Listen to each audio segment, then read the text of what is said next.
Good morning. It is 9:39 a.m. on Sunday, August 26th, 2018. I'm Christiana Ellis, and this is 5 more minutes, and I just got up. That's another part of the things that I say. Today is Sunday, which means I'm continuing my rewatch of The Melancholy of Haruhi Suzumiya. With last week's episode, we completed season 1 of the show. And I mentioned that as we proceed into season 2, we're more or less going to be watching in order rather than jumping around chronologically. But there's a little bit of irony to what I said for reasons that will become increasingly clear. But I wanted to just briefly discuss a couple of things too about the order. Is that this week we're going to be talking about the episode entitled Endless 8 Part 1. But technically, if we're talking about the chronological order, there is one season 2 episode that takes place before this one. And that's called Bamboo Leaf Rhapsody. We're going to watch that episode after the Endless 8 series. Also, I'm going to talk a little bit more about my plan for the Endless 8 series after next week's episode, just because if you're watching along and you haven't seen it before and you don't really know what's coming, I don't want to get too in the weeds about the Endless 8 until the nature of the series has been sort of revealed formally. Like I said, as I've been trying to do with these rewatches, I've been trying to not get too much into spoilers of episodes that we haven't done yet as part of the rewatch. So, if we're just talking about part 1 of the Endless 8, we don't really have any supernatural things happening in this episode. It is Haruhi, as she tends to actually always be, driving the brigade around to do various summer activities is the basic plot of this one. We start with Kyon talking about it being close to the tail end of the summer. It is the last couple of weeks of August, which is kind of fun that that's actually, approximately when we are in time right now as I'm recording this. And so he's feeling a little bit listless, like he doesn't have anything to do. Then, of course, Haruhi calls. She has stuff for him to do, and he complains about it because that's their dynamic. And so what follows is a lot of things. But I think that as easy as it would be to think this episode is all ordinary things, there's a few elements of it that I want to point out and discuss because they tie into what's going to happen as the series continues. First, let's talk about Kyon, because as we left things in the end of the last season, Kyon broke Haruhi out of this closed space that she was doing, this apparently forming a new universe to replace the old, because the words of convincing her that there was something worth staying for in the previous universe weren't working, but kissing her did. And Kyon was forced to kind of make a decision in his own mind that as much as he complains about everything, he did actually like his life and wanted to go back to it and not have everything change. And that's important because Kyon's arc over the series is largely wrestling with that very sort of situation, that it's kind of his personality to just complain about everything and not take initiative, but to actually have feelings buried underneath that sort of grumbly exterior.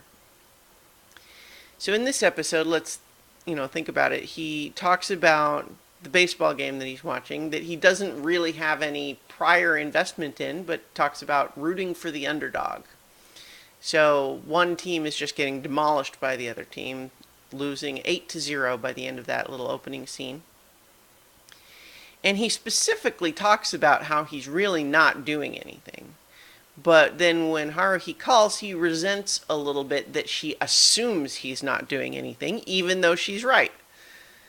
And he resents further that she just kind of demands that he come and bring money and his bike and swim trunks. But, of course, he goes anyway.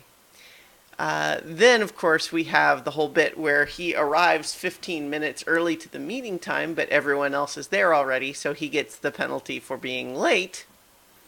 And he grumbles about that, but one just interesting nuance of that, of course, is that we think about the other people who were there early, right? Haruhi, it makes sense that she'd be there early. That's the whole thing's her idea.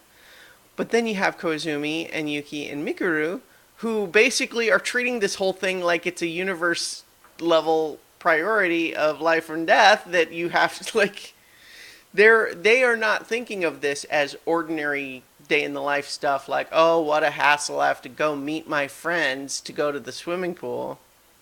They're thinking of Haruhi as this person who has these incredible powers, and who knows what she might do if she gets upset, so let's make her happy as a high priority. And so of course they get there early too. Kyon is the only one who treats Haruhi like she's just an actual high school student that he's friends with. And friends is a complicated word when it comes to dealing with Kyon and Haruhi. But in any event, she had only Koizumi and Kyon bring their bikes, and so they have to ride over to the pool.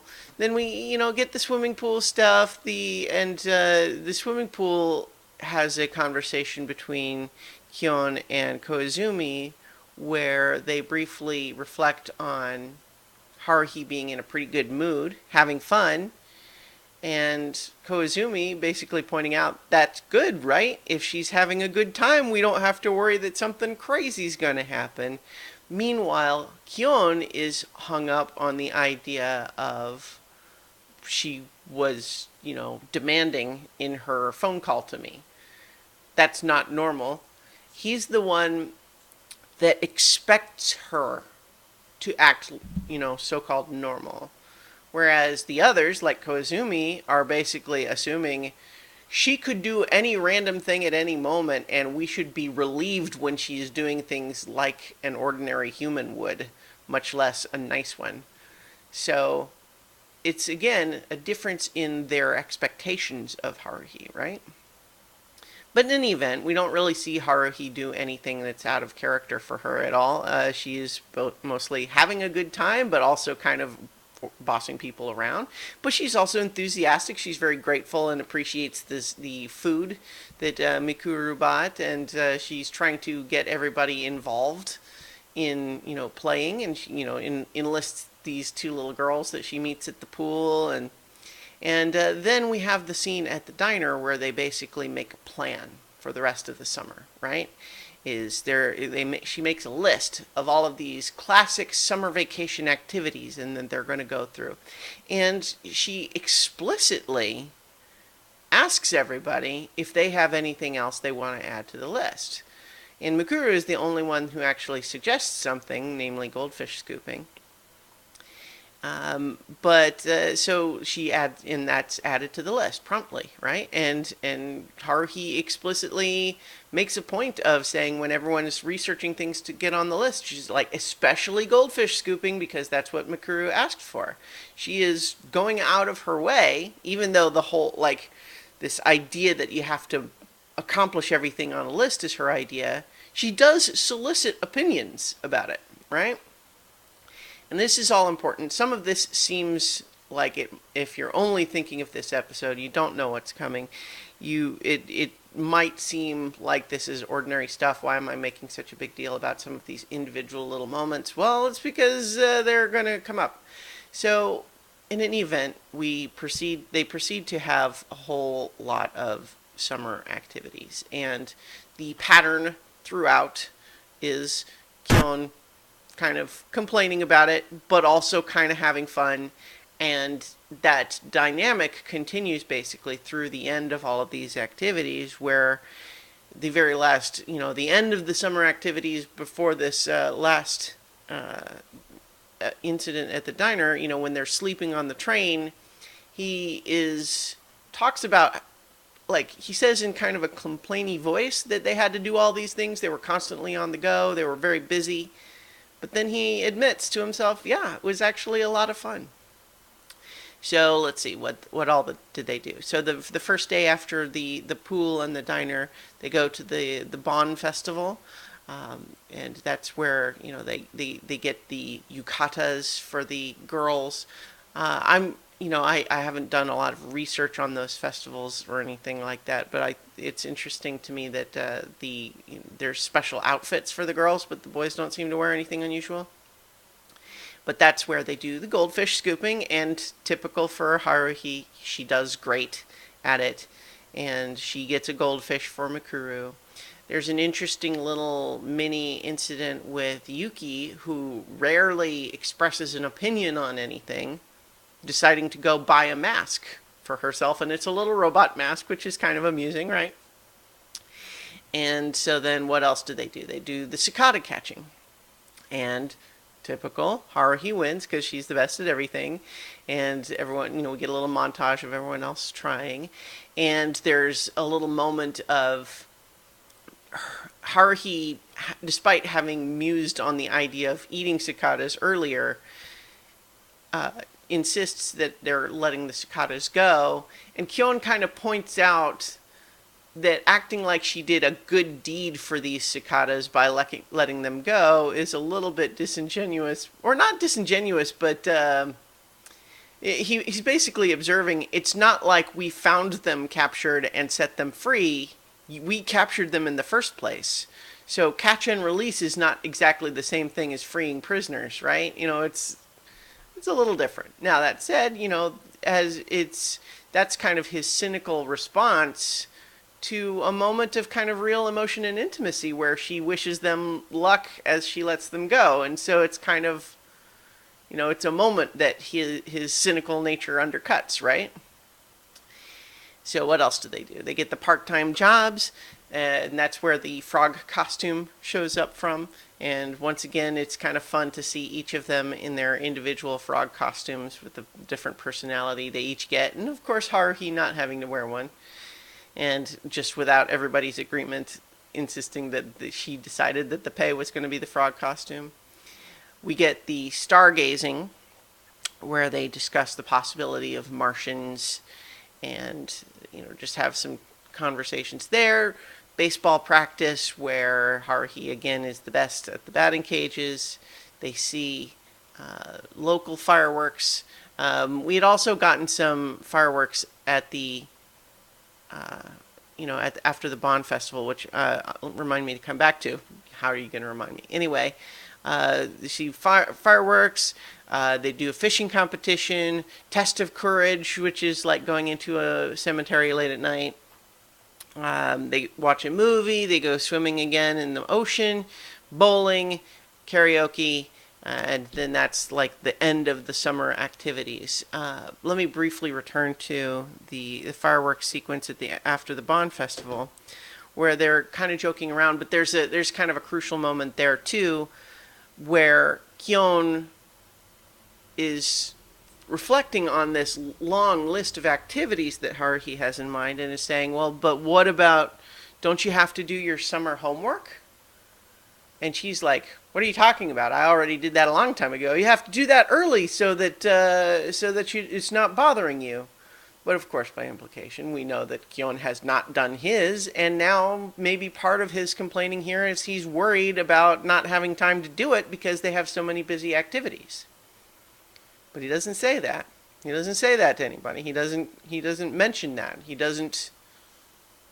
Yeah. So he doesn't say anything about it ultimately. And he briefly complains that when Life was divvying up stats, he's annoyed that Haruhi got more intelligence than he did. But so, kind of along those lines, we get to the end of summer activities and they go to the diner again. And Haruhi is pleased that they have completed everything on the list, but you can see her hesitate. Like she's vaguely feeling like there's something more they should have done. but they did everything on the list. And she asks again, is there anything else that anyone would have wanted to do? And we know that Kyon is worried about his homework, but again, he doesn't say it. He doesn't say anything. So we leave it on kind of a strange note, wistful a little bit from Haruhi. And so in the meantime, Kyon is left with 1 day left of his summer vacation. He tries at his homework a little bit, but he knows he's not going to get through it. And oh well.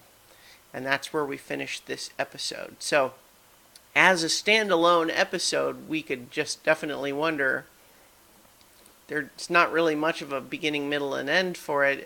We could just say that the incident of the episode is just Haruhi insisting on them doing all of these activities. But as we'll see next week when we talk about Endless 8 Part 2, there's a lot more to it than that. So in the meantime, we're going to talk about Endless 8 Part 2 next week on Sunday. And in the meantime, I'll talk to you tomorrow for 5 more minutes.